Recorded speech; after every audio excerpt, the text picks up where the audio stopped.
Bonsoir à toutes et à tous. Bienvenue à ce premier webinaire Cybermat. Les séries de webinaires que nous allons organiser sont destinées finalement à remplacer les soirées d'information que nous organisions auparavant dans les maisons témoins. Je suis actuellement dans notre maison témoin située à Wavre, à Bierge exactement. Je suis accompagné de Sarah, qui est notre responsable marketing, qui m'a aidé à préparer toute cette organisation, de mon épouse aussi qui va s'occuper de la présentation. Il faudra un petit peu d'indulgence car c'est la première fois pour nous en tous les cas. Je me présente, Noël Doyen, je suis conseiller en construction chez Cybermat depuis une quinzaine d'années. Je représente Cybermat pour les régions de Bruxelles, du Brabant wallon et du nord de Namur. Alors, ce webinaire sera une première présentation d'environ 30 à 40 minutes, suivie d'une séance dédiée aux réponses que nous donnerons à toutes vos questions que vous pouvez poser via le chat pendant la présentation. Donc, n'hésitez pas à poser vos diverses questions pendant les 30-40 premières minutes et puis nous tenterons de répondre peut-être pas à toutes les questions si nécessaire, mais vous aurez toujours la possibilité de reprendre contact avec nous par la suite. Je vous expliquerai de quelle manière à la fin de cette présentation. Je vais tout d'abord commencer malgré tout à présenter la société Cybermat pour les personnes qui ne nous connaîtraient pas. Nous sommes donc une société de construction de maisons unifamiliales à Ossature-Bois. La société Cybermat existe depuis 42 ans maintenant et a réalisé plus de 7500 habitations, ce qui fait de Cybermat la société qui aura réalisé le plus grand nombre de maisons à Ossature-Bois en Belgique pour l'instant. On est actif sur tout le territoire et nous faisons de la construction sur mesure, tant au niveau de la conception, c'est-à-dire que notre système constructif s'adapte à vos plans, mais sur mesure aussi au niveau du degré de finition de livraison, ce qui veut dire que nous pouvons construire et livrer la maison en état de gros œuvres ouverts, de gros œuvres fermés, finition complète, ce qu'on appelle le clé sur porte, ou également à la carte si vous souhaitez réaliser de votre côté certains postes de finition, le carrelage sanitaire, électricité ou autre. On offre quand même pas mal de souplesse à ce niveau-là. Nous avons nos propres ateliers de fabrication situés en Belgique également et notre propre bureau d'études qui est un bureau d'études possédant plusieurs personnes, le deviseur, les ingénieurs en stabilité, puisque nous étudions la stabilité de chacun des projets dès le premier chiffrage. Le deviseur, lui, s'occupera de la rédaction du cahier des charges, mais aussi du maîtrise et donc du chiffrage du projet. L'ingénieur en fondation également fait partie de notre équipe, ce qui nous permet, si vous possédez un rapport de sondage, je vous expliquerai un petit peu plus tard en quoi ça consiste, de vous remettre dès le premier chiffrage un prix tout à fait complet, fermé et définitif. Nous allons parler pour ce premier webinaire du terrain, c'est vraiment la base de votre projet de construction. Le terrain est vraiment très, très important au niveau de la configuration future de votre maison parce qu'en fonction de ses particularités, en fonction de son dénivelé, de ses proportions, en fonction des prescriptions urbanistiques dont il dépend, tous ces éléments-là vont influencer évidemment votre projet. Il y a des caractéristiques du terrain qui sont propres à vos critères personnels, à vos choix, à vos souhaits, à vos desiderata.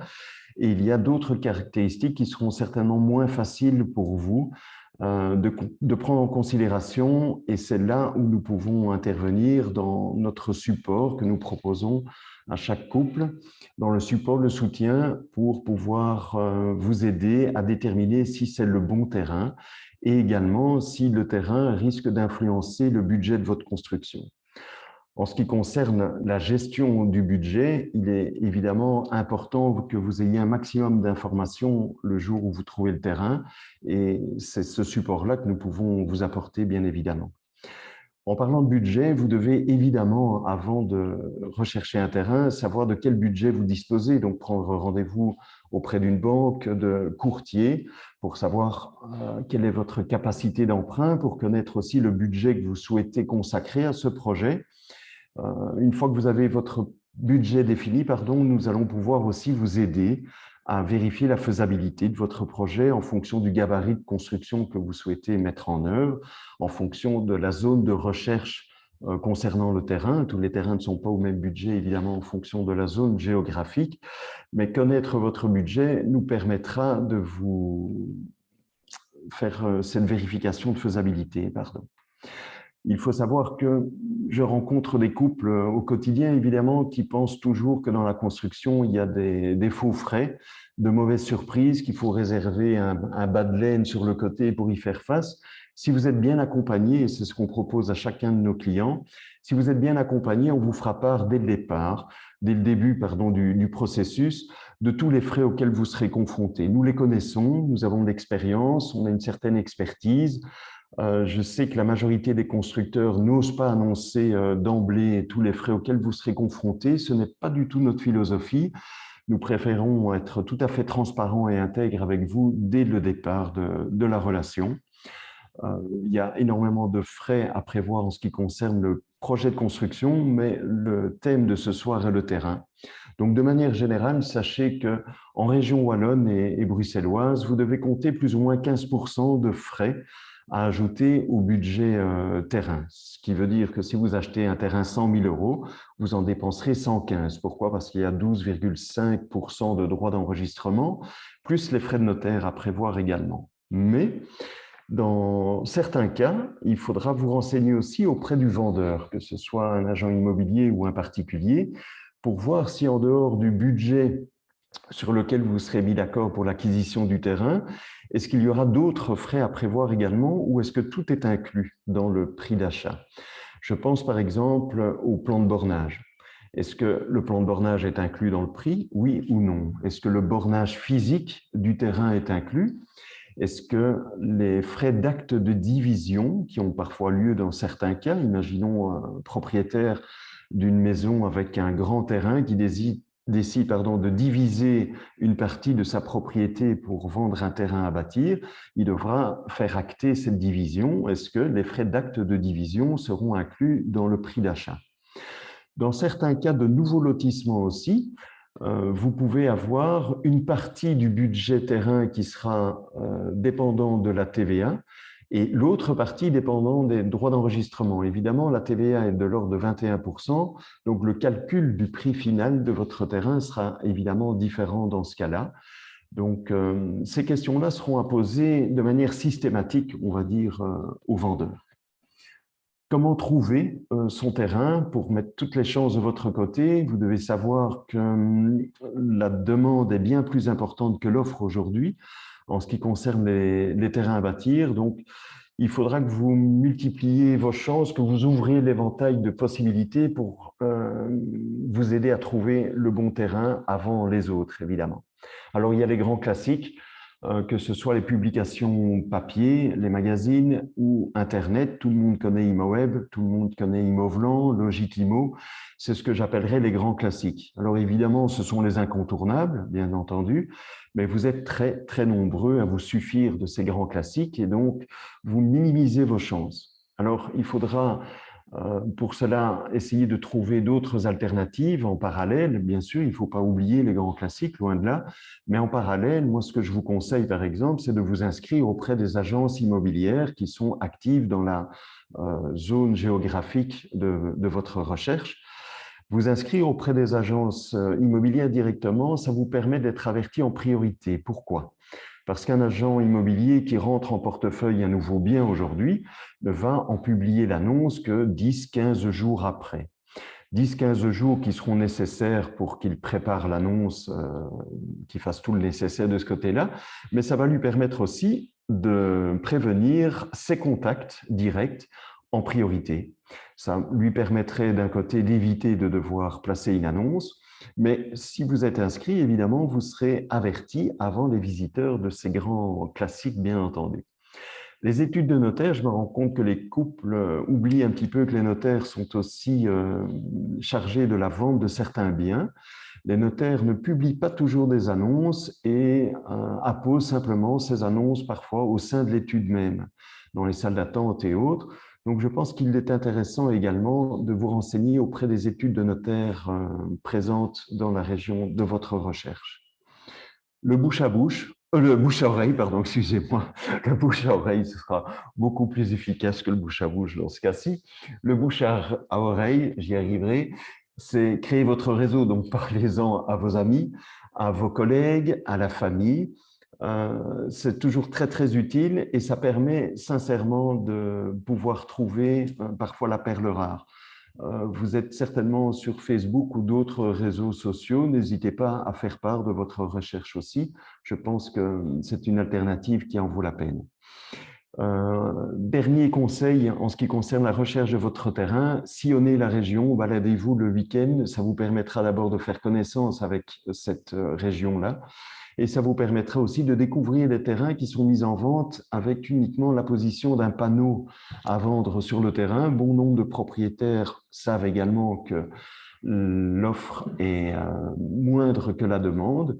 Et donc, si vous ne la sillonnez pas, vous ne découvrirez pas ces terrains en particulier. Nous allons parler des critères concernant le terrain. Il y aura des critères personnels, évidemment, concernant la sélection de votre terrain. Vous avez les critères de la situation géographique, la proximité des moyens de transport, proximité des écoles, des commerces éventuellement.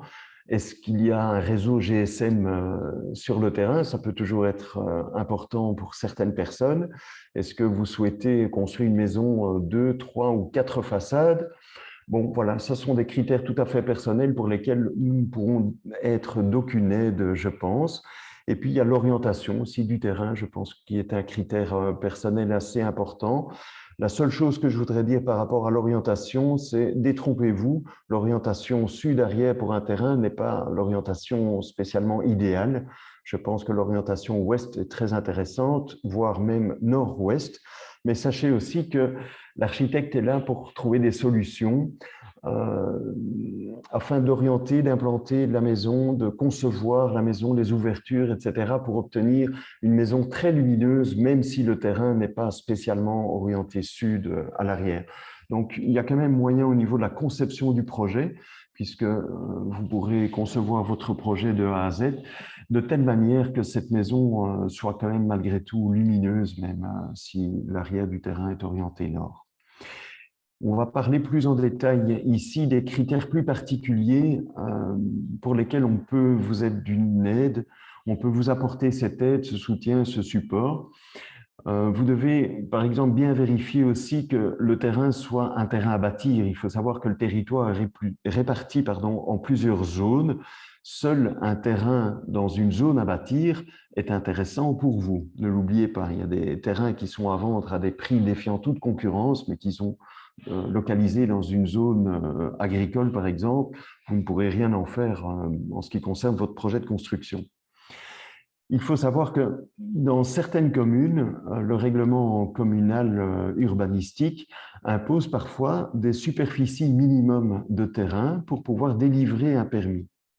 Ce qui veut dire que vous pourriez très bien acheter un terrain qui est situé dans une zone à bâtir, mais que ce terrain ne répond pas aux critères urbanistiques de la commune pour permettre d'obtenir un permis de bâtir. Alors malheureusement, vous auriez acheté un terrain à bâtir, mais pour lequel vous ne pourrez jamais construire.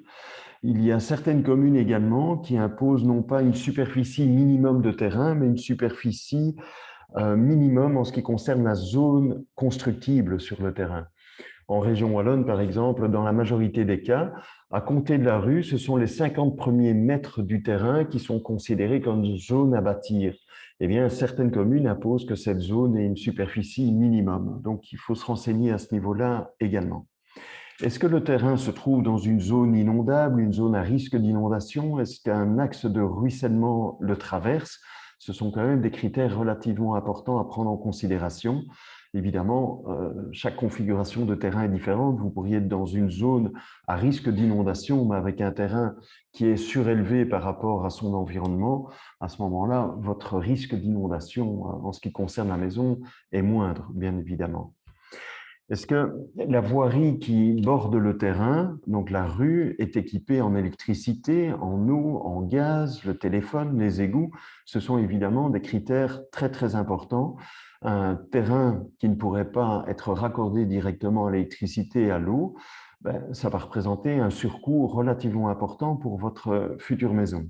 Si je prends l'exemple des égouts, si la rue ne possède pas d'égouts du tout, eh bien, sachez que votre projet de construction coûtera déjà d'emblée au minimum 12 000 € frais inclus, de plus qu'un autre, parce que vous devrez l'équiper d'une mini-station d'épuration, d'un drain dispersant. Donc, ce sont déjà des critères concernant le terrain qui peuvent influencer sérieusement le budget global de votre projet. Alors, ces 4 critères-là, vous pouvez les vérifier au service d'urbanisme de la commune ou sur le site internet WallonMap. Mais c'est un site qui n'est pas très simple, je pense, pour tout le monde d'utilisation. Donc, je vous conseille vivement pour ces 4 critères-là de prendre des renseignements auprès du service d'urbanisme de la commune où se trouve le terrain.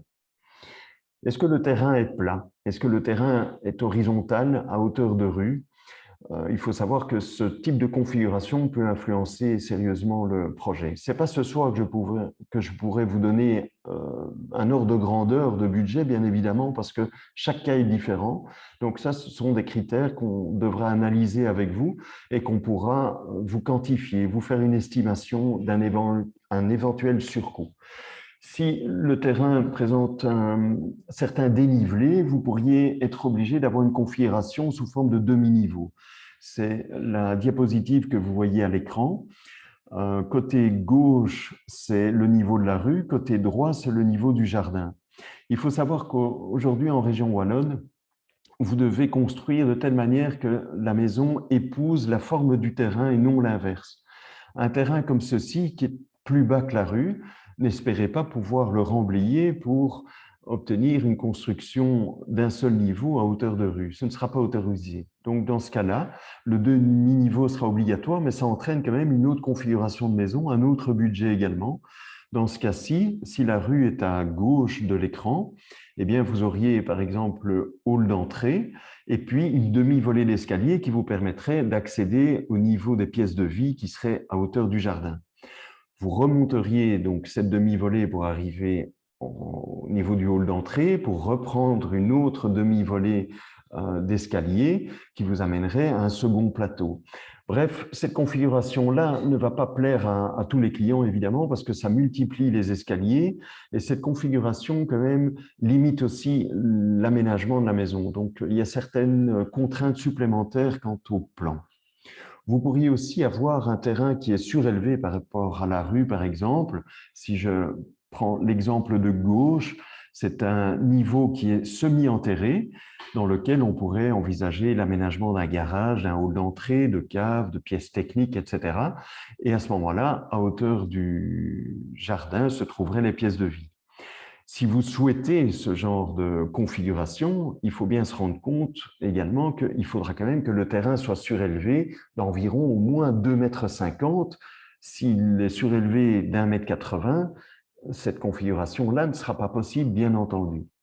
Sur l'exemple repris à droite, là c'est différent parce que le terrain est aussi surélevé d'environ 2,50 m, mais avec une pente beaucoup plus douce, ce qui veut dire que ça permet quand même l'aménagement de pièces de vie dans ce niveau semi-enterré parce que sur les façades latérales gauche et droite, on peut se permettre d'avoir des ouvertures, des fenêtres, des portes. Donc, chaque cas est vraiment bien spécifique, mais nous aurons la possibilité de vous orienter sur les possibilités qu'offre le terrain avec une telle configuration. Le plan de bornage, pourquoi est-ce qu'il est important d'obtenir le plan de bornage? Parce que le plan de bornage va pouvoir vous donner la configuration du terrain. Il est évident qu'un terrain de 10 arts peut être intéressant en termes de superficie, mais ce qui est intéressant, c'est de connaître ses proportions, la largeur du terrain, la profondeur du terrain. Ces proportions-là vont donner évidemment l'idée des proportions possibles de votre future maison. Si vous avez un terrain de 10 arts, mais qui est extrêmement étroit et très en longueur, la configuration de la maison sera évidemment beaucoup plus limitée que sur un terrain qui est plutôt rectangulaire ou carré. La configuration aussi sera dépendante de ce plan de bornage. Ici, vous avez à l'écran un plan de bornage d'un terrain qui fait partie d'un lotissement. Et donc, vous voyez sur ce plan-là qu'il y a des zones de bâtisse qui déterminent exactement la future implantation de la maison. On ne pourra pas la construire au-delà de cette zone de bâtisse. et la superficie donc, de la construction ne pourra pas être supérieure à cette zone de bâtisse reprise sur le plan. Si le terrain ne fait pas partie d'un lotissement, pardon, il n'y aura pas de zone de bâtisse bien déterminée à l'avance. Au niveau du recul, le service d'urbanisme va regarder quelle est la position des maisons voisines à gauche et à droite et s'en inspirer, bien évidemment. On regardera aussi alors le règlement communal au niveau de l'urbanisme pour voir quelles sont les zones de recul latérales et zones de recul par rapport à la voirie à respecter. Donc, ce plan de terrain, de bornage est de toute façon très, très important, quoi qu'il en soit. Et ça permettra aussi, du coup, de vérifier quelles sont les possibilités d'implantation. Vous pourriez implanter la maison parallèle à la rue ou sur pignon, ce qui veut dire perpendiculaire à la rue. En fonction de l'orientation du terrain, ça nous donnera aussi plusieurs pistes éventuelles à explorer pour obtenir la meilleure orientation par rapport à la maison et son futur aménagement. Un critère très, très important du terrain qui sera impactant au niveau du budget global, c'est la qualité du terrain. Alors, il faut savoir qu'un terrain, au niveau de sa qualité, pourra impacter le budget en ce qui concerne les fondations. La construction en ossature bois a un gros avantage sur la construction traditionnelle à ce niveau-là, puisque la construction en ossature est 3 fois plus légère que la construction traditionnelle. Donc, sur un même terrain de qualité médiocre, on va dire, vous avez beaucoup de chances que la construction en ossature bois vous revienne moins cher que la construction traditionnelle. A priori, sur un terrain de bonne qualité, les deux systèmes constructifs seront équivalents au niveau du budget. Mais voilà, dans un certain cas de figure, l'ossature peut être intéressante. Alors, comment déterminer la qualité du terrain? Il n'y a qu'une seule solution, c'est de réaliser ce qu'on appelle un sondage. Donc, c'est un sondage du terrain, ce sont des forages qu'on effectue qui permettent de déterminer la qualité de portance. C'est ça qui est important, c'est connaître la qualité de portance du terrain pour déterminer en fonction du gabarit de construction, de son ampleur, de la superficie, mais aussi de sa hauteur, bref, du gabarit, déterminer ce type de fondation. Alors, soit le vendeur possède déjà un rapport à disposition, il vous suffirait de nous le transmettre pour que notre ingénieur puisse donner un premier avis et que le bureau d'études puisse nous faire déjà une estimation du surcoût éventuel de la construction sur ce terrain. Si le vendeur, ce qui est souvent le cas évidemment, ne possède pas de rapport de sondage, vous pourriez très bien demander d'inclure dans votre offre d'achat, n'attendez pas le compromis, ce sera trop tard, d'inclure dans votre offre d'achat une clause suspensive. Une clause suspensive qui devrait courir sur 6 à 8 semaines maximum, qui vous permettrait de réaliser à vos frais, sachez que la réalisation d'un sondage coûte environ 500 € TVA comprise, de faire réaliser à vos frais ce sondage, d'en obtenir le rapport, de nous le transmettre et d'avoir notre conclusion. À ce moment-là, votre clause suspensive pourrait indiquer, par exemple, que vous vous portez acquéreur de ce terrain à condition que le coût des fondations ne soit pas supérieur à celui d'un radier. C'est, je pense, une clause assez équitable pour les deux parties, la partie venderesse et votre partie, évidemment, mais vous devez avoir l'autorisation du vendeur et du propriétaire. Le vendeur peut être un agent immobilier, c'est pour ça que je distingue, mais aussi du propriétaire et la possibilité d'accéder au terrain avec la machine qui réaliserait le sondage. Si vous avez un terrain qui est à front de rue et qui n'est pas accessible parce qu'il y a une haie qui le borde sur toute la largeur, vous n'aurez pas cette possibilité de clause suspensive. Donc ça, je pense que ça vaut la peine de l'inclure ou de demander en tout cas cette autorisation dans tous les cas de figure. À vous de voir si vous voulez prendre le risque ou pas. Maintenant, s'il n'est pas possible parce que le vendeur refuse, le propriétaire refuse ou que le terrain n'est pas accessible, on peut toujours voir quel type de fondation a été adopté sur les maisons voisines, vérifier un petit peu ce qu'on a déjà fait de notre côté comme réalisation dans la région. Ce seront des indicateurs, mais jamais aussi précis, évidemment, que ce fameux sondage. Les prescriptions urbanistiques dont dépend le terrain sont des critères très, très importants. Qu'est-ce que sont les prescriptions urbanistiques? Finalement, ce sont les règles à respecter en ce qui concerne la configuration de votre maison, le style de la maison, l'architecture de la maison.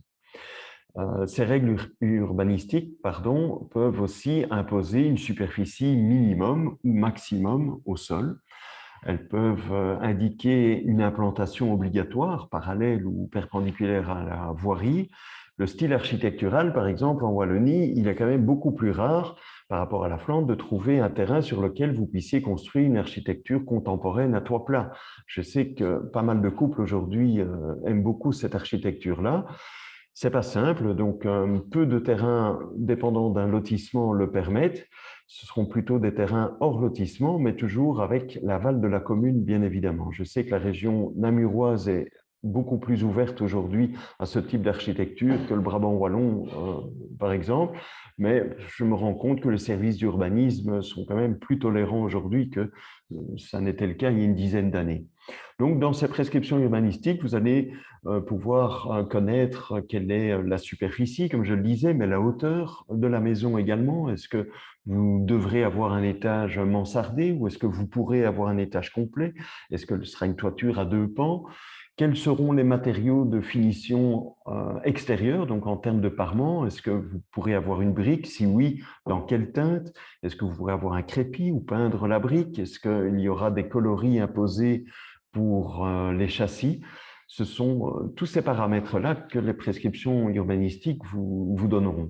Parfois, vous avez des rapports façade-pignon. La façade est le long côté de la maison, le pignon est le plus court côté.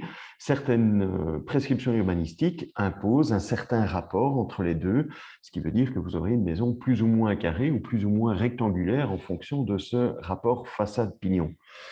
Il faut savoir qu'en région wallonne, il y a beaucoup plus de contraintes urbanistiques qu'en Flandre. Ces prescriptions sont soit données par le vendeur, soit toujours disponibles auprès du service d'urbanisme de la commune.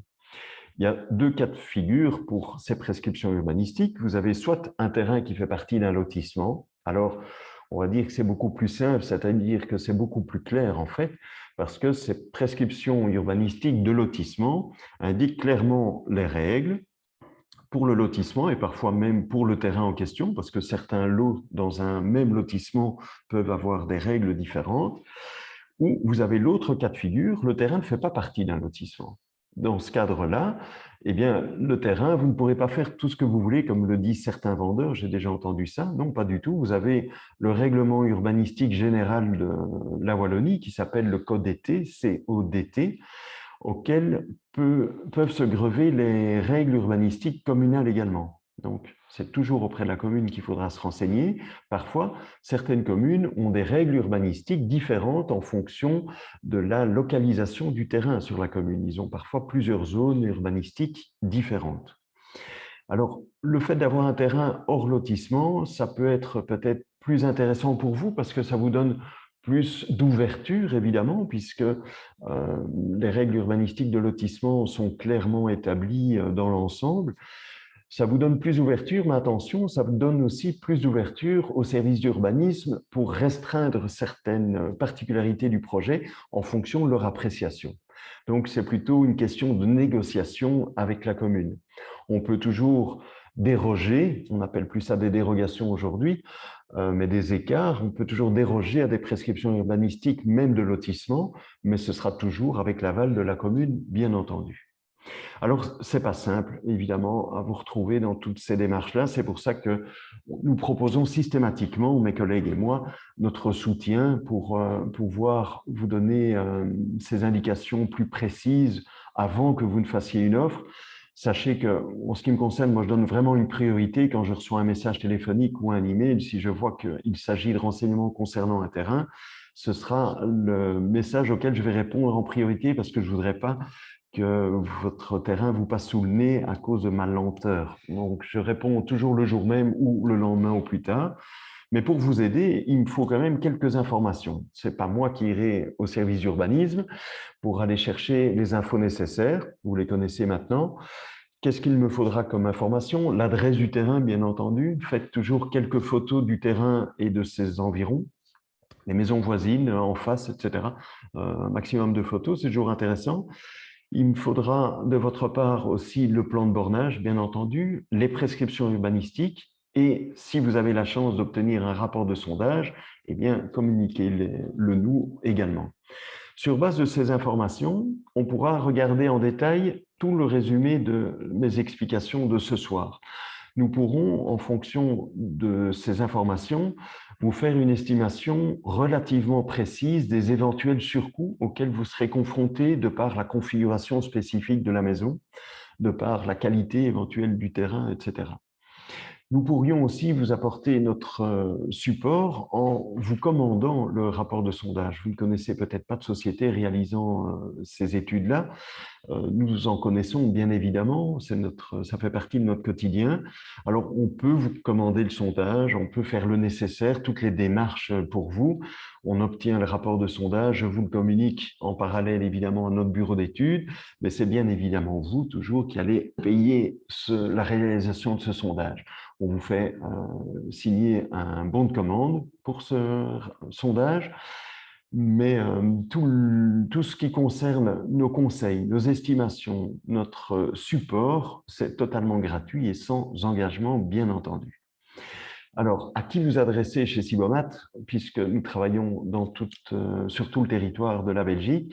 Eh bien, nous nous répartissons entre collègues le territoire par code postal de votre domicile actuel. Alors, comment faire? Vous vous rendez simplement sur la page Internet de notre site, contactez-nous. Vous cliquez sur contacter votre conseiller commercial, vous encodez votre code postal et la bobine du conseiller commercial à qui vous devez faire appel apparaît automatiquement. C'est assez simple. Donc, voilà, n'oubliez pas que ce n'est pas le code postal du terrain, c'est le code postal de votre domicile actuel. Voilà, ça c'est la fin de notre présentation. Donc, je vais passer maintenant à la séance de questions-réponses. Je vais regarder ça ici directement sur l'autre ordinateur que je possède. Alors, ici, j'ai une question. Pardon, je n'ai pas tout compris. Le coût de quoi dépasse un radier? Alors, un radier, évidemment, ce sera plus cher qu'une fondation classique. Ah, mais je crois que monsieur n'a pas compris la clause suspensive. Oui, d'accord. Donc, le surcoût d'un radier, est-ce que ce sera 5 000, 6 000, 10 000 euros? Un radier, en fait, c'est une dalle de fondation qui est sérieusement renforcée. Pour la clause suspensive, je pense que vous ne pourriez pas, de manière raisonnable, indiquer une clause qui indiquerait que vous refuseriez ou vous renonceriez à l'achat du terrain s'il y avait le moindre surcoût de fondation. D'abord, il est assez difficile de trouver un terrain aujourd'hui de parfaite qualité. Ça arrive, hein, je vous rassure, mais très sincèrement, je pense qu'il vaut mieux indiquer une clause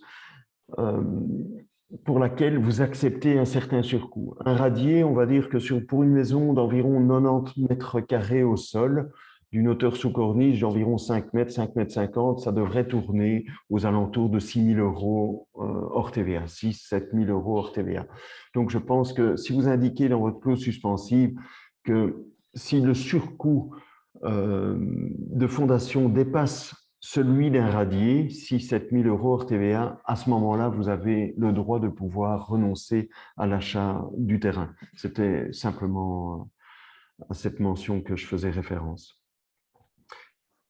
Une autre question de M. Lombi. Y a-t-il un délai défini de construction? Après avoir acheté un terrain, y a-t-il un délai défini pour y construire? A priori, non.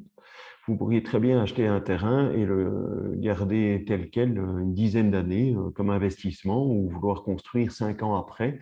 En théorie, il n'y a personne qui peut vous obliger à construire dans tel ou tel délai.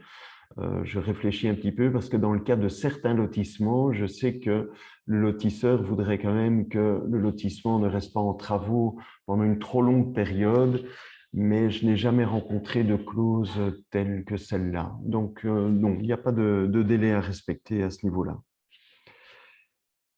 Alors, malheureusement, j'ai une autre question. Si je trouve un beau terrain, la commune peut-elle nous communiquer le nom et l'adresse du propriétaire? Ça se faisait très, très couramment auparavant.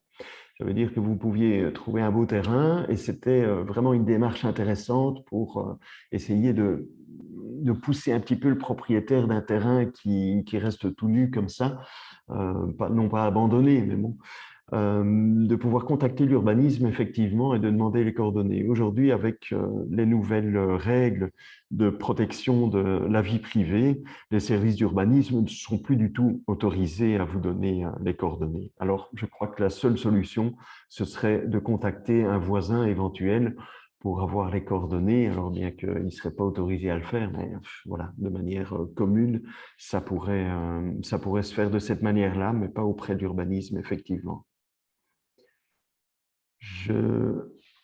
Quel budget moyen faut-il prévoir pour une maison, genre toit plat, pour une superficie de 100 mètres carrés hors frais? Je souris, hors terrain. Je souris pour des raisons, parce que c'est une question qui n'est pas du tout en rapport avec le sujet du webinaire de ce soir. Je pense que nous organiserons de futurs webinaires avec comme thème principal la construction, effectivement, mais je vais y répondre parce que je constate que nous n'avons pas de dizaines de questions non plus, donc on a un peu le temps. Je vais vous répondre, mais de manière très évasive, parce que vous me demandez ici quel est le prix d'une maison 100 mètres carrés, toit plat.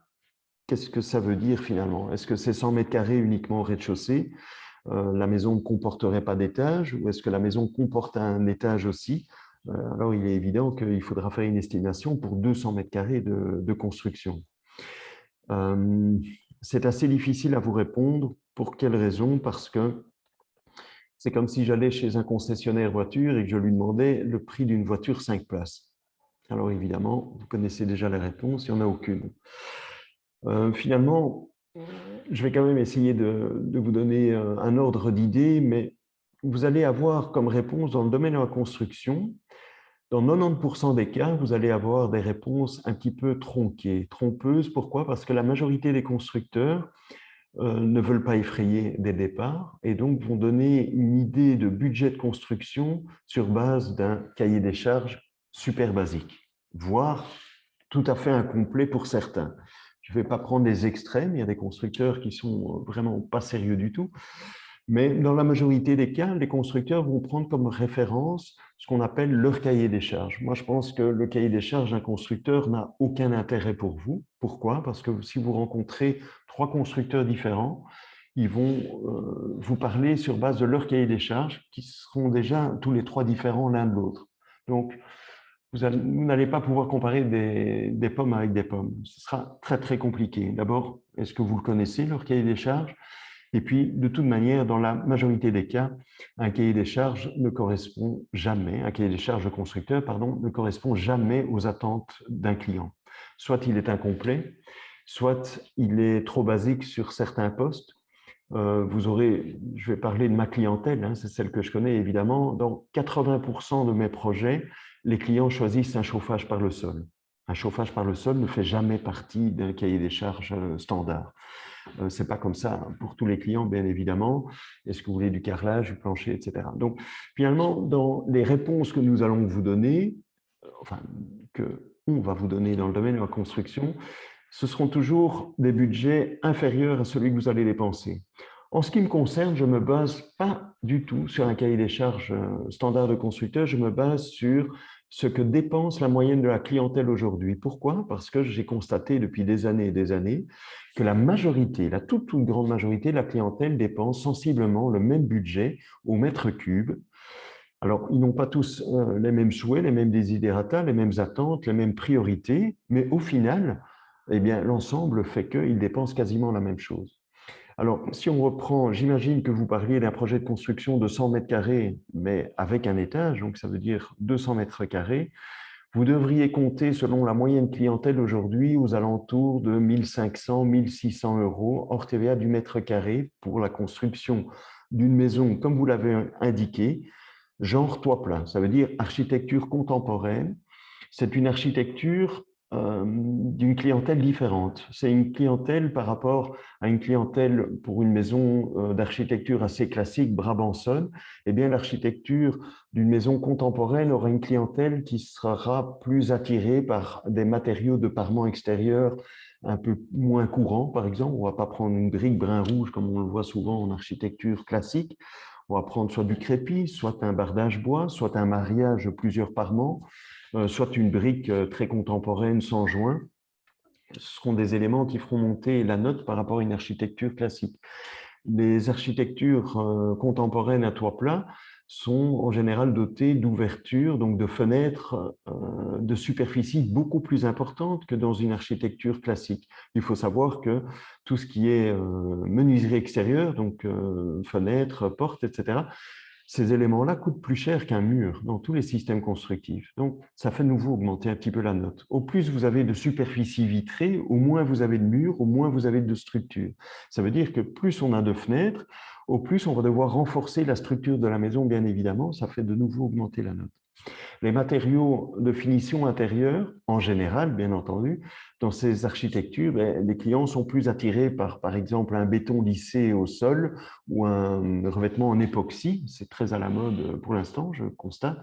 C'est évidemment plus cher qu'un carrelage 60-60 ou 90-90 qui est plus couramment demandé pour une architecture classique. Et c'est le pourquoi du prix au mètre carré plus important que je viens de vous donner, de l'ordre de 1500 à 1600 euros en moyenne hors TVA du mètre carré, budget auquel il faudra ajouter tous les autres frais, mais je ne vais pas développer davantage cette question. Un autre monsieur me demande le prix d'un gros œuf fermé.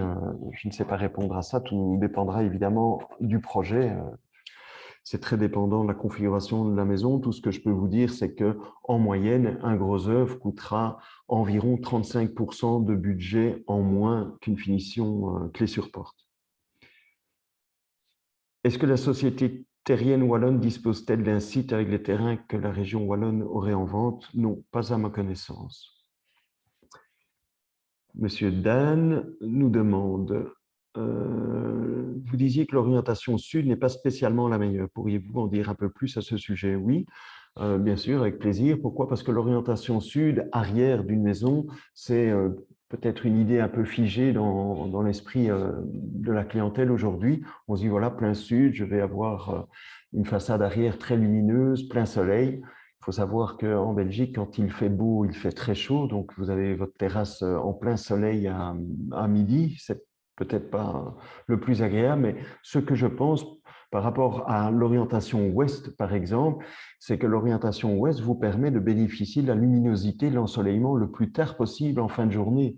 Et je pense que c'est en rentrant du travail qu'on est demandeur de luminosité et d'ensoleillement. Donc, pour ma part, c'est plutôt l'orientation ouest qui est intéressante.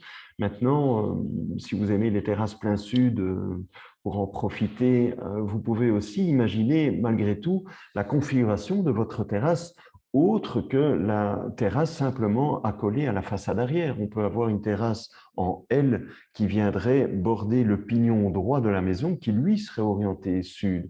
Ça peut être une bonne alternative d'avoir cette terrasse que vous pourriez occuper à certains moments différents de la journée ou avoir une terrasse en recul par rapport à la façade arrière pour profiter de l'ensoleillement tard le soir.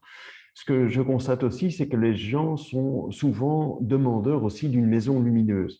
La maison témoin dans laquelle je me trouve ici à Bierge est sur un terrain orienté nord-est et la majorité des visiteurs me font la remarque que cette maison est très lumineuse. Pourtant, c'est une architecture assez classique, tout à fait brabançonne, mais c'est la configuration et l'agencement finalement que nous avons fait de cette maison avec le bureau d'architecture qui fait qu'elle est très lumineuse pour toutes les pièces. Donc, voilà, c'est le petit développement que je peux faire par rapport à cette question. Ensuite, pouvez-vous m'indiquer les régions sur lesquelles Sibomat accepterait de se déplacer pour un projet de construction? Eh bien, nous sommes de plus en plus ouverts à nous déplacer un petit peu partout. On est très, très présent depuis, je vous ai dit, hein, la société existe depuis 42 ans, donc on est excessivement présent dans presque toute la Flandre, très sincèrement. Bruxelles sans aucun problème, le Brabant wallon est une belle région pour nous, le Namurois également, le Hainaut, n'en parlons pas, on est très, très présent depuis très longtemps également. Nous voulons nous développer davantage dans les régions de Liège, Luxembourg, sud de Namur. Donc, Pour l'instant, je dirais que nous sommes ouverts à toutes les régions en Belgique, sans aucun problème. Savez-vous quand vous ferez un webinaire sur la construction? Non, malheureusement, ce premier webinaire qui est un test, qui n'est pas, c'est un exercice facile, comme je vous le disais au début, nous comptons continuer, mais nous allons préparer la série de webinaires probablement pendant le courant de l'été pour pouvoir proposer d'autres séances à partir du mois de septembre. Ça, c'est ce qui est prévu pour l'instant. Je pense qu'on va pouvoir y arriver sans aucun problème et à intervalles relativement réguliers. Moi, ça ne me poserait aucun problème et à mes collègues non plus, je pense, de proposer un webinaire chaque mois. Et sur la construction en tant que telle, je pense que ce sera le prochain sujet. Donc, nous hésitions entre le sujet général de la construction ou le sujet peut-être plus particulier de l'ossature bois. Mais je pense qu'on pourrait faire un webinaire qui reprendrait ces deux sujets-là. Donc, je crois que ce sera le prochain webinaire pour le mois de septembre. Est-il intéressant de se diriger vers un terrain vendu aux enchères, me demande M. Debroise, ou ce terrain de bien est-il au final vendu à un prix supérieur à sa valeur de marche? Ça, c'est le problème des enchères. Je ne suis pas un spécialiste des enchères, pas du tout. Donc oui, je pense que ça peut être intéressant parce qu'il y a moins de personnes qui seront attirées par ces enchères. Donc je pense qu'il y aura moins de candidats. De par ce fait, ça peut être intéressant également, mais vous devez connaître quand même le prix du marché avant de vous lancer dans ce genre de vente. Renseignez-vous bien aussi au préalable pour savoir s'il y a des frais supérieurs au fait que ce terrain soit vendu aux enchères. Alors, je sais que dans les ventes publiques, par exemple, les frais peuvent s'élever à 20%. Alors, tout à l'heure, on parlait de 12,5% de droits d'enregistrement. Si vous êtes dans une vente publique avec 20% de frais, il vaut mieux le savoir à l'avance. Et au niveau des ventes aux enchères, ça peut être le cas également. Pardon. Monsieur Villamera me demande... Ah non, pensait que le plein pied n'était plus permis. Alors, si vous tombez sur un terrain qui fait partie d'un ancien lotissement dont les prescriptions indiquent clairement que le plein pied est autorisé, il n'y a aucun problème, vous pourriez envisager le plein pied également. Pour le reste, en région wallonne, c'est assez rare. Je sais que c'est un peu plus courant dans la province du Hainaut. Mais sinon, pour les autres provinces, ça devient vraiment très, très exceptionnel que la commune l'autorise. Tout dépendra évidemment de ce qui se trouve aux alentours de la maison. Si ce sont toutes des maisons relativement hautes, vous n'aurez aucune chance, effectivement. Stéphanie nous demande si le terrain à bâtir possède des arbres, est-ce problématique? Dans quel cas ça pourrait l'être? J'ai vu un terrain plein d'arbres, mais l'annonce disait que les arbres ne faisaient pas partie de la vente. Je ne comprends pas ce que ça implique. Moi non plus, je ne comprends pas. Si vous achetez un terrain qui est boisé, les arbres font partie de la vente, j'imagine. Donc, c'est une question à ce niveau-là qu'il faudra poser aux vendeurs. Est-ce problématique? Ben, ça augmentera le budget, inévitablement. Donc, il faudra prévoir dans votre budget tout ce qui est abattage et évacuation. Ensuite, lorsque vous avez fait le travail d'abattage, il faudra évidemment, à l'endroit de la construction, dessoucher des arbres également. Donc, quand on enlève la souche, on se retrouve avec une cavité et au niveau du coût des fondations, ben, ça va augmenter un petit peu le budget parce qu'on va devoir remblayer toutes ces cavités par du sable stabilisé. Donc, à ce niveau-là, ça va augmenter. Maintenant, si vous dessouchez à l'endroit de l'implantation et que votre maison est prévue avec des caves, non, ça ne pose pas de problème supplémentaire, mis à part l'abattage et l'évacuation des arbres. Simi, on nous pose la question, les terrains sur zone de seconde résidence ou de maison de week-end sont-elles moins chers? Oui. Si oui, quel type de construction ils sont faites? Vous avez des règlements tout à fait particuliers. Donc, vous avez des zones comme ça de seconde résidence. Moi, j'appelais ça auparavant des campings, mais je pense que le terme n'est plus approprié aujourd'hui. Il faut savoir que dans ces zones de seconde résidence, vous avez parfois une partie qui est allouée aux caravanes, aux chalets, et vous avez parfois une autre partie qui est allouée à des constructions en dur. Alors, à partir de ce moment-là, c'est vraiment la zone de seconde résidence qui impose les règles en termes de superficie, de gabarit, de matériaux, etc. C'est par contre, contrairement au terrain en dehors de ces zones, c'est une possibilité pour pouvoir construire une construction de plus petite superficie que d'habitude. En général, en région wallonne, la superficie minimale imposée est de 80 mètres carrés. Je sais que dans ces zones-là, les superficies inférieures sont autorisées. Alors, peut-on vous contacter sans obligation pour un conseil concernant notre projet? Oui, bien entendu. Je vous ai précisé tout à l'heure que nous vous offrions ce support, ce soutien en ce qui concerne nos conseils concernant le terrain, mais il va de soi qu'on fait exactement la même chose pour un projet de construction. Que vous ayez un terrain ou non, si vous vous souvenez, au tout début du webinaire, je parlais de la gestion globale de votre budget. Donc, première étape, rencontrer un banquier, un courtier pour établir votre budget, le budget que vous désirez allouer à votre projet de construction dans l'ensemble, hein, bien évidemment. Et ensuite, si vous voulez vérifier la faisabilité avant de vous lancer dans l'achat d'un terrain, oui, vous nous contactez, on se fixe un rendez-vous avec plaisir. Aujourd'hui, on peut faire un rendez-vous par Teams également. Moi, je préfère toujours en présentiel, comme on dit aujourd'hui. On a nos maisons témoins dans lesquelles on organise nos rendez-vous. Alors, bien entendu, on va vérifier en fonction de ce que vous avez en tête aujourd'hui comme projet, en fonction de ce que vous souhaitez. En fonction de la zone de recherche, on va pouvoir faire cette vérification de faisabilité. Alors pour certains, malheureusement, ils repartent un petit peu déçus parce que je vais leur dire en toute sincérité que leur budget ne leur permettra pas soit de construire aujourd'hui, il faudra peut-être attendre quelques années et que leur budget augmente un petit peu, soit je vais leur dire que la zone de recherche, malheureusement, ne le permettra pas non plus parce que les terrains sont trop chers dans cette localisation et je les orienterai vers d'autres zones géographiques du pays.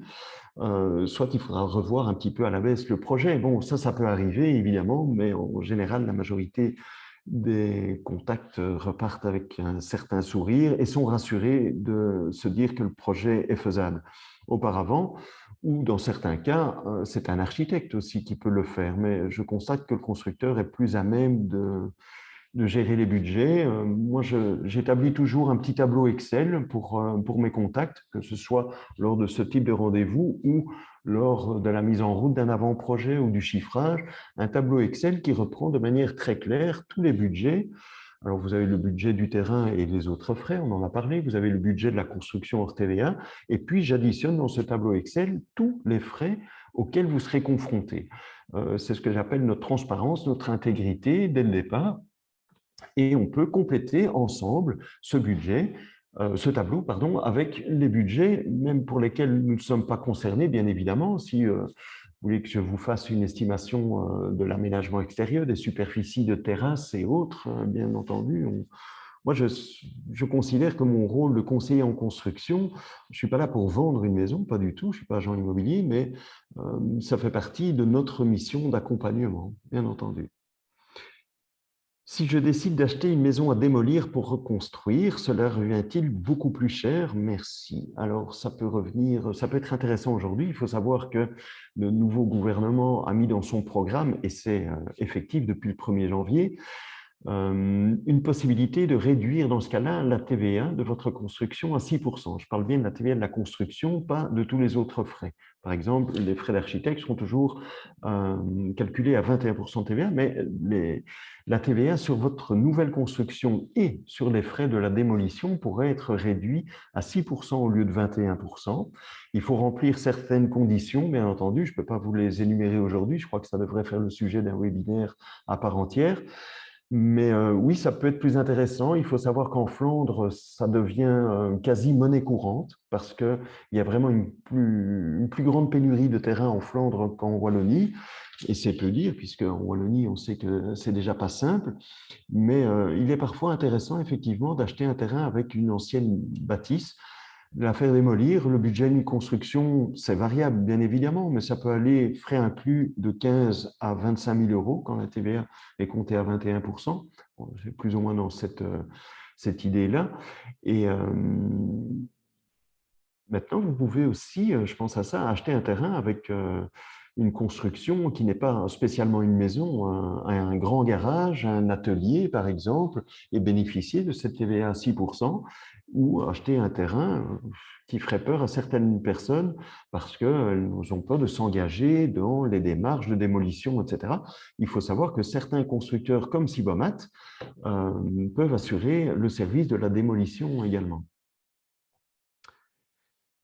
Auguste nous demande quelles sont les implications d'un terrain potentiellement inondable mais constructible en termes de budget supplémentaire à prévoir. Ce n'est pas un forfait malheureusement, donc je ne sais pas vous donner comme ça d'emblée un budget, un forfait, une idée. Tout va dépendre de la configuration du terrain, de la zone inondable, des impositions de la commune. Donc vous pouvez avoir un terrain qui est en zone inondable ou en zone à risque d'inondation, et pour laquelle la commune imposerait, par exemple, une hauteur de construction supérieure à ce qu'on fait habituellement. De manière générale, j'en discutais avec un architecte ce matin, qu'est-ce qu'on fait? Le niveau fini intérieur de la maison est à plus 15 cm par rapport au niveau naturel du terrain. C'est pour ça que lorsque vous sortez de votre maison, vous avez une petite marge de 15 cm à descendre. Vous avez certaines communes, et j'ai un projet comme ça pour l'instant qui prend cours à Wallin, on est en zone à risque d'inondation, mais la commune impose systématiquement pour cette zone de se trouver avec un niveau fini intérieur à plus 40 cm, ce qui veut dire qu'il y a 25 cm de différence. Ce ne sera pas un supplément terrifiant, hein. On va être à quelques petits milliers d'euros. Vu le nez comme ça, j'irais 3 000 à 4 000 euros hors TVA de supplément pour surélever cette maison davantage. Si maintenant vous avez d'autres paramètres à devoir gérer, par exemple d'écoulement des eaux, etc., ça peut s'élever à bien plus si vous devez prévoir un, comment on appelle ça, un fossé, par exemple, sur le terrain pour dévier le ruissellement de votre maison. Ça peut représenter effectivement quelques milliers d'euros supplémentaires. Tout va dépendre de la longueur de ce fossé. Vous pourriez avoir non pas un fossé, mais des puits perdants, des drains dispersants. C'est, vous voyez, assez varié comme situation, donc c'est vraiment au cas par cas. C'est pour ça que malheureusement, je ne peux pas répondre de manière précise à votre question, mais on pourrait en faire l'estimation si vous tombiez sur un cas bien précis. Madame Lebac nous demande si une zone d'habitat à caractère rural est-elle une zone constructible avec des règles particulières? Oui, tout à fait. Donc une zone à caractère rural, il faudra demander auprès de l'urbanisme quelles sont les prescriptions particulières de la commune à ce sujet-là, ou si la commune n'en impose pas de supplémentaires par rapport à celle de la région wallonne, eh bien vous avez les prescriptions donc, de la région wallonne qui sont assez particulières, mais comme je le disais tout à l'heure, ils sont de plus en plus ouverts. J'ai reçu la semaine dernière un projet qui est prévu dans une zone à caractère rural, mais la commune a quand même autorisé la construction d'une maison à toiture plate, et ça se trouve dans le Brabant wallon. A priori, de manière générale, c'est une construction qui sera très très classique et qui sera fort semblable à ce que nous construisions auparavant, il y a 50, 100 ans, et qui sera plutôt en harmonie avec ce que vous trouverez comme habitation dans la rue ou dans la zone. Mais donc, rien n'est impossible. Philippe nous demande si les caves sont possibles avec une construction en bois. Quid de la démolition habitation présente sur le terrain et possibilité construction en bois sur les fondations existantes? Problématique TVA 6%. Je pense que c'est 6% que monsieur a voulu écrire. Alors oui, c'est tout à fait possible. Donc, il faut savoir que la construction en bois, en tout cas en ce qui nous concerne, parce que Sibamat à son propre système constructif, il n'y a absolument aucune contrainte, ni en termes de matériaux de parement, en termes de matériaux de finition, en termes de technique. Je pense au chauffage, aux ventilations, etc., etc. Aucune contrainte, on peut tout faire et même, je dirais qu'il y a peut-être plus d'ouverture puisque, comme je le disais tout à l'heure, la construction ossature bois est un système constructif plus léger. Donc, si vous aimez l'architecture contemporaine avec certains porte-à-faux, etc., ça s'y prête certainement plus facilement que la construction traditionnelle. Des caves, oui, sans aucun problème, et nous allons réaliser les caves de la même manière qu'en construction traditionnelle. Si par contre c'est un niveau semi-enterré, on pourrait faire un voile béton par exemple pour intégrer l'ossature à l'intérieur de ce voile béton pour profiter des performances énergétiques de l'ossature pour ce niveau semi-enterré. Tout dépendra de l'usage qu'on en fera. Si c'est un niveau semi-enterré comme Il figurait sur l'exemple de tout à l'heure avec office de hall d'entrée, cave et garage. Il n'y a pas vraiment d'intérêt d'avoir ce niveau-là en ossature bois puisque ce ne seront pas des pièces de vie. Mais donc, ça ne pose aucun problème.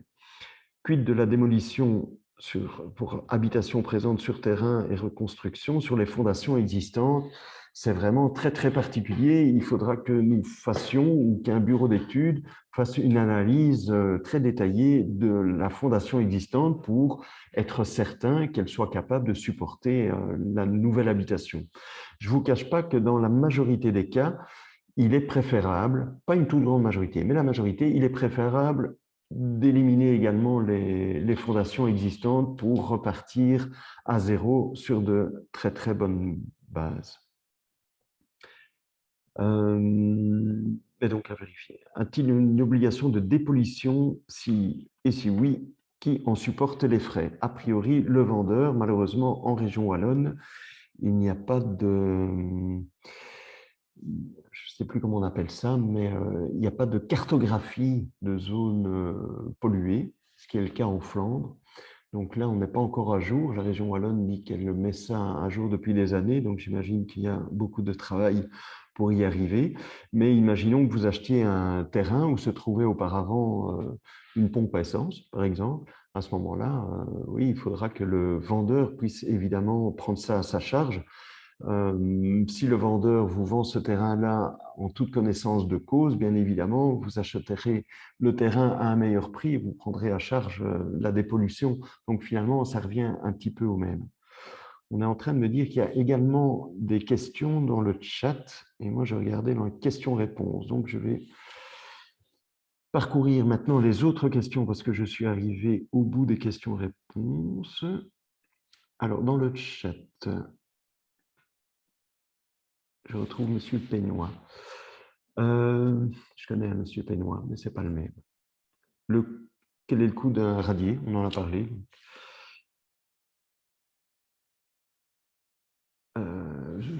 Pour rappel, je dirais 6 000 à 7 000 € hors TVA sur base d'une maison d'environ 90 mètres carrés avec un étage complet, donc une hauteur sous corniche de 5,50 m. Ce sont les mêmes questions pour l'instant. Bonsoir. Combien les frais de permis de construction? Pour avoir un permis, c'est intégré dans les honoraires de l'architecte. De toute façon, il n'y a que la taxe communale qui est différente d'une commune à l'autre, que vous devrez payer pour pouvoir recevoir votre permis. Dans mon cas, c'était 60 €. Dans certains cas, ça monte à 150 €. Ça dépend un petit peu des communes. Mais, donc, il n'y a pas de frais supplémentaires à prévoir pour ce poste-là, en dehors des honoraires d'architecte et de cette petite taxe communale.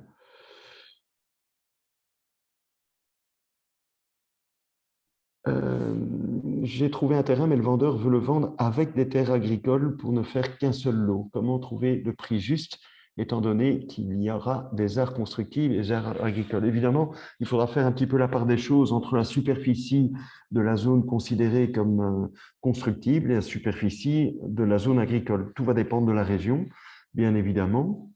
Donc, je ne sais pas vous donner de prix comme ceci, mais on peut trouver des terres agricoles à 50 € du mètre carré. Attention, tout ça est à discuter évidemment avec le vendeur parce que il faut savoir qu'un couple pourrait être intéressé à acheter un terrain de 20 arts dans une certaine région. Comme je l'ai dit tout à l'heure, en région wallonne, dans la majorité des cas, la zone constructible, elle est considérée à partir de la rue sur une profondeur de 50 mètres. Donc, ce qui se trouve après les 50 mètres, c'est toujours considéré comme zone agricole ou autre zone verte, ou voilà, non, vous ne pourriez pas considérer que les 50 premiers mètres dans votre négociation avec le vendeur. Il faudra faire un petit peu la part des choses et intégrer ça dans la négociation. Pouvez-vous me dire quel impact a une zone définie comme zone de pression immobilière, Arlon, sur les frais liés à l'acte d'achat? Finalement, on parle ici de la valeur d'un terrain en fonction de la zone dans laquelle il se trouve. Le prix d'achat d'un terrain peut dépendre d'une commune à l'autre. Je vais prendre la région que je connais le mieux, le Brabant wallon.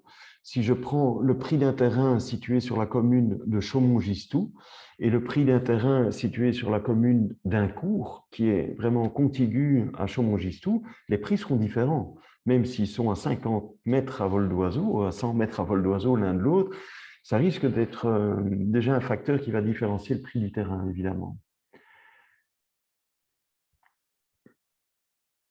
Je parcours un petit peu parce qu'il y a parfois les mêmes questions qui se retrouvent.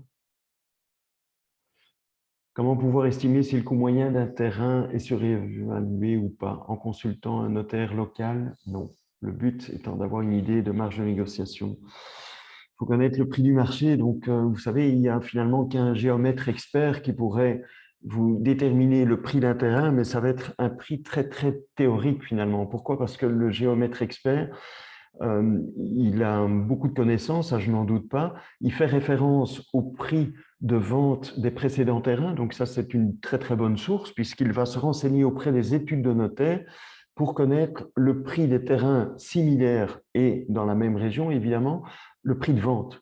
Si vous faites une référence par rapport à ce qui est annoncé sur ImoWeb, ce n'est pas une bonne référence parce que ce sont les prix annoncés, ce ne sont pas les prix de vente.